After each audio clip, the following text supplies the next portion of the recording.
আজ জমিদার নেই, নেই জমিদারি।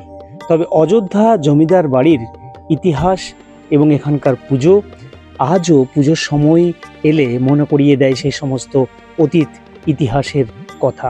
এখানে প্রাচীন নিয়ম মেনে দেবী দুর্গার আরাধনায় মেতে ওঠেন বর্তমান প্রজন্মের মানুষজন। চলুন শুনে নেওয়া যাক এখানকার পুজো বন্দ্যোপাধ্যায় যে জমিদার বাড়ি তাদের পরিবারের সদস্যের কাছ থেকে কিভাবে শুরু হয়েছিল এখানকার পুজো আর কিভাবে এখন এই পুজো চলছে।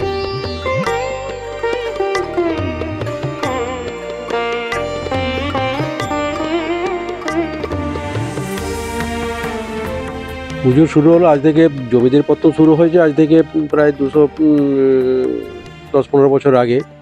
তো রামমোহন বন্দ্যোপাধ্যায় কাজের সন্ধানে চলে গিয়েছিলেন কোনো এক জায়গায় শ্রীরামপুরে।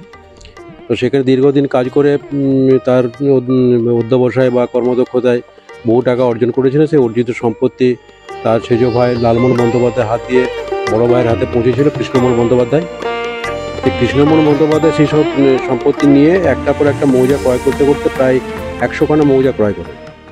সেই 100খানা মৌজা ক্রয় করে তার যে আয়, সেই মৌজার থেকে যে আয় এসেছিলো, সেই আয় থেকে আজকে আমাদের দেবোত্তর এস্টেটের সমস্ত সম্পত্তি এবং যে মৌজা কিনেছে সেই মৌজাতেই আমাদের ঠাকুর মন্দির তৈরি করা হয়েছে। সেটা একটা বাবুদের একটা ছিল, যেখানেই মৌজা ক্রয় সেখানেই ঠাকুর মন্দির প্রতিষ্ঠা।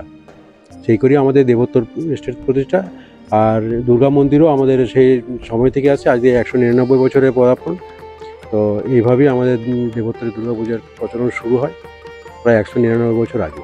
এখানে দুর্গা আমাদের বিশেষত্ব হচ্ছে সব জায়গায় সিংহবাহিনী হলো, আমাদের মন্দিরে দুর্গা পূজা কিন্তু প্রথম থেকেই ব্যাঘ্রবাহিনী এবং আমাদের যে এটা একটা বিশেষ বৈশিষ্ট্য বেশি যে অন্যান্য জায়গার তুলনায় আমাদের মন্দিরের রূপটাও আলাদা এবং একই হাতে একই শিল্পীর হাতে বরাবর বংশ পরম্পরায় তৈরি হচ্ছে, ছাঁচে তৈরি নয়, হাতে গড়া মূর্তি, একই রকমের মূর্তি, প্রতি বছরে তার কোনো পরিবর্তন নেই।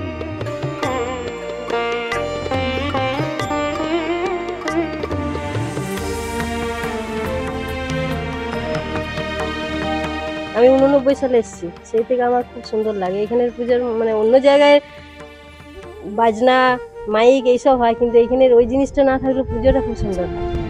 বেল্লি বরণের দিন সবাই মিলে আসি, আমরা বেল্লি বরণ করি একসাথে। তারপরের দিন মা সপ্তমীকে আনতে যাওয়ার সময় আমরা দয়ে আনতে যাওয়া হয়, ওইখানে সবাই মিলে যাওয়া হয়, মাকে নিয়ে এসে ঘরে ঢুকানো হয়। দারুণ সবাই মিলে জড়ো হই, তো বাইরে থেকে অনেকেই সব আসে, খুব আনন্দ পাই আমরা পুজোর সময়। বিষ্ণুপুর থেকে সৌরভ গঙ্গোপাধ্যায়, কলকাতা টিভি।